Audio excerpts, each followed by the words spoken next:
Being a hunter, I am someone who is a firm believer in the Second Amendment and gun rights. In addition to hunting, I also feel it is my right to carry a gun with you or on yourself in some scenarios. I come from a family that has served in the military and have been around guns their whole lives.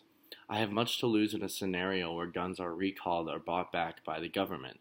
This includes not being able to hunt or protect myself or my family. When it comes to gun control, I believe that all citizens should be able to buy a gun after completing certain check marks.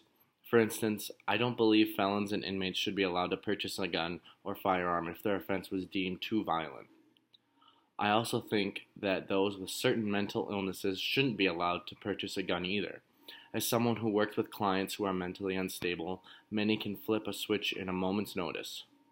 There are some regulations that I think us gun nuts could compromise on when it comes to what types of guns are available or what modifications are available, but that is too much information for this type of paper.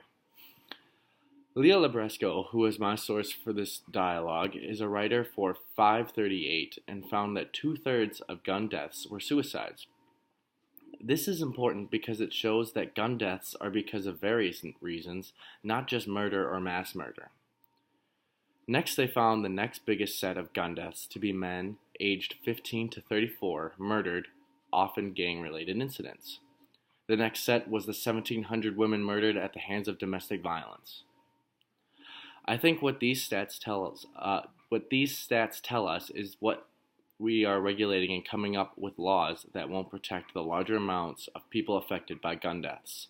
We constantly talk to regulate gun modifications and guns themselves, but not many laws protect the women struck down by their abusive partners or the two young gang members dueling against each other.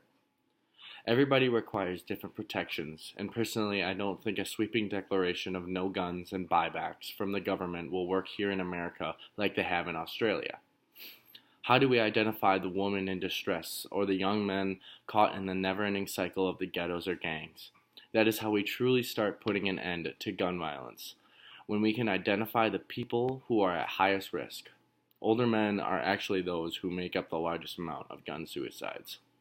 A simple solution for where we are in this country right now is to allow the CDC to study the effects of guns on humans.